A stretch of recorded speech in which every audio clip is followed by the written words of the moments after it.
समय पहले एक गांव में एक छतरी वाला रहता था।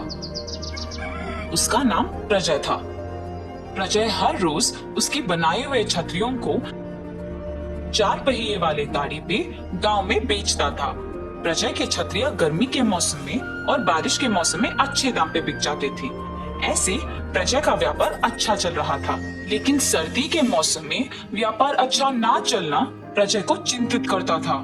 चिंता के कारण वो सोच में पड़ गया जब उसे उसके सामने 2 बच्चे, एक कुत्ता और एक बॉल के साथ खेल रहे थे। तब आहा, उस कुत्ते पे लगे धब्बे और उस बॉल के 12 रंगों के जैसे अगर मैं भी छतरियों को बनाने में इनका इस्तेमाल करूं तो ऐसे अपने विचार के अनुसार अलग तरह के छतरियां बनाना शुरू कर देता है।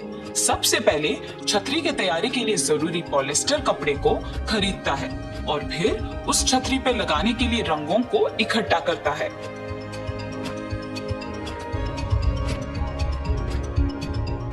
एक एक छतरी को अलग तरह बनाने के लिए अलग अलग रंगों का इस्तेमाल करता है। लगाए हुए रंग मिटे ना, इसके लिए उन्हें भापता है। ऐसे अलग अलग तरह के छतरी बनाता है प्रजय। कुत्ते पे लगे धब्बे का छतरी, इंद्रधनुष के रंगों वाला छतरी, पानी में कूदते हुए डॉल्फिन्स की छतरी, रंगीले फूल की छतरी, हाथी के चित्र की छतरी, विश्व के नक्शा वाला छतरी, पीले बतख की छतरी, ऐसे तरह तरह के छतरी बना के उसे गाड़ी पे गांव में बेचने जाता था।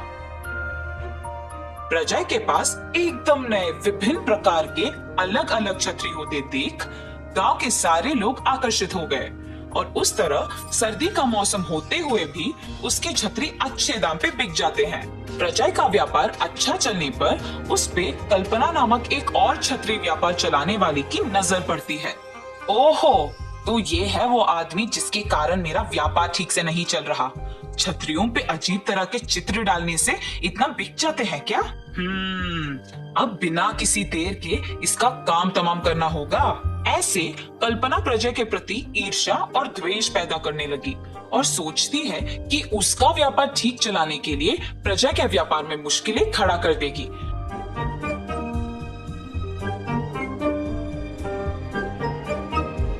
प्रजय के नए प्रकार के छतरियों की तरह वो भी तैयार करने के लिए चीजें तैयार रखती है और काम करना शुरू कर देती है। काम में व्यस्त कल्पना को देख उसके पति, अरे कितना देर ऐसे छतरियां बनाते रह जाओगी? तुम तो वैसे भी कह रही थी कि व्यापार अच्छा नहीं चल रहा है, तो फिर इतना कष्ट लेने की क्या जरूरत है? हमारे गांव में प्रजय नामक एक छतरी बनाने वाला है। सर्दी के मौसम में छतरियां बिकती ही नहीं, मगर उसके पास रंग बिरंगे अलग प्रकार के नए छतरी देख सब लोग खरीद रहे हैं, इसीलिए मैं भी उसी प्रकार के छतरियां बना रही हूँ।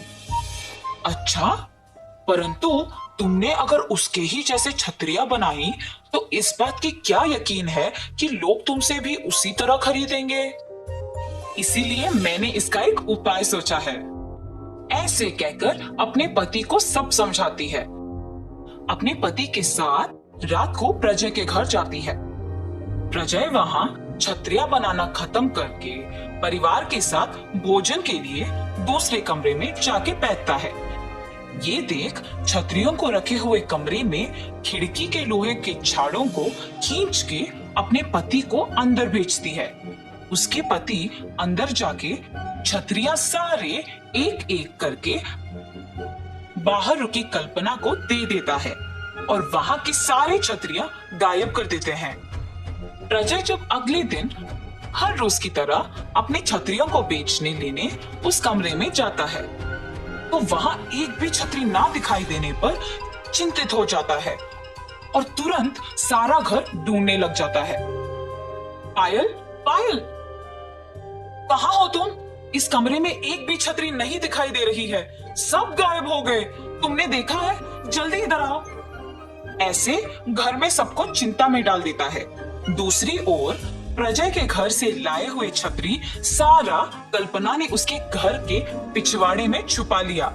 अब तो इनको ऐसे छुपा लिया ठीक है, पर वो और भी ऐसे छतरी बनाकर बेच सकता है ना, तब तुम क्या करोगी? ये सारे छतरी बनाने के लिए उसे कम से कम 4 दिन तो लग ही जाएंगे और ये 4 दिन बस है मुझे अपनी छतरी बेचने में। ऐसे कहती है। कल्पना की बेटी घर के पिछवाड़े में खेलते खेलते रंग बिरंगे इन छतरियों के चित्र की ओर आकर्षित होती है और उसमें से एक छतरी निकाल के खेलते खेलते घर के बाहर की गली में चली जाती है। उसी गली में साइकिल पे गुजरते हुए प्रजय को अपने छतरी के साथ खेलती हुई एक बच्ची नजर आती है और रुक जाता है। तुरंत उस बच्ची के पास जाता है और बेटा, तुम्हारे पास ये छतरी कहाँ से आया?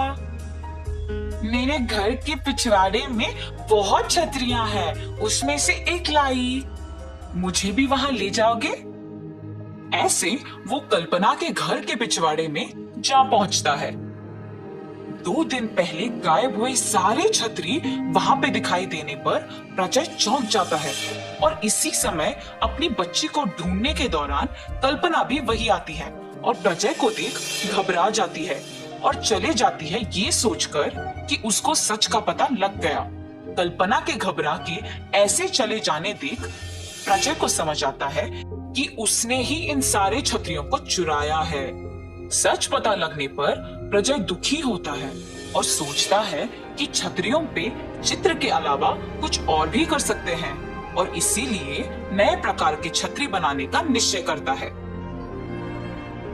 केवल अलग अलग चित्र और रंग ही नहीं बल्कि एकदम नए प्रकार के छतरी बनाना शुरू कर देता है। बहुत ही आकर्षणीय तरह के सिर पे बेल्ट से बांधने वाले छतरी, मोटर बाइक पे जाते समय बारिश और धूप से बचने के लिए अलग तरह के छतरी जिसको गाड़ी पे बेल्ट के द्वारा फिक्स कर सकते हैं। 3 साल तक के बच्चों के लिए भी छोटी सी छतरियां, होटल में बाहर के टेबल पर बैठने वालों को धूप से बचाने के लिए अलग तरह के बड़े और भारी छतरियां। ऐसे तरह तरह के और एकदम नए प्रकार की छतरियों को बड़े आकर्षक रूप में और रंगों में बना के उन्हें बेचना शुरू करता है। ऐसे उन नए प्रकार के छतरियों को बेचने के दौरान एक दिन प्रजय को कल्पना दिखती है और कल्पना तुरंत शर्म से अपना मुंह मोड़ लेती है और वहां से चलने लगती है। जब रुकिए बहन जी, 1 मिनट। प्रजय के उसको बहना बुलाने पर कल्पना को समझ में आता है कि वो शायद उस पे गुस्सा नहीं है और पीछे मुड़ती है। आप बस एक बात बोल देती कि मेरे व्यापार के वजह से आपका व्यापार ठीक से नहीं चल रहा, मैं समझ जाता और पड़ोसी शहर में जाके भी अपनी छतरियां बेचता। अभी भी देर नहीं हुआ है। आपने जैसे सोचा वैसे ही आपके चित्र के छतरियों का व्यापार चलाइए। मैं अपने अलग प्रकार के छतरियां बाकी भी पड़ोसी शहरों में बेचूंगा। तुम्हारे व्यापार को अब मेरे व्यापार से कोई दिक्कत नहीं होगा और तुम खुशी खुशी अपना व्यापार यहाँ चला सकती हो। मैंने गलती कर दी भाई साहब, अगर आपसे पहले ही बात कर लेती तो शायद इसका उपाय तभी मिल जाता, पर मैं अपनी स्वार्थ के कारण खुद शर्मिंदा हो गई। मुझे माफ कर दीजिए। ऐसे कल्पना और प्रजय अपने अपने व्यापार चलाते खुश रहते हैं।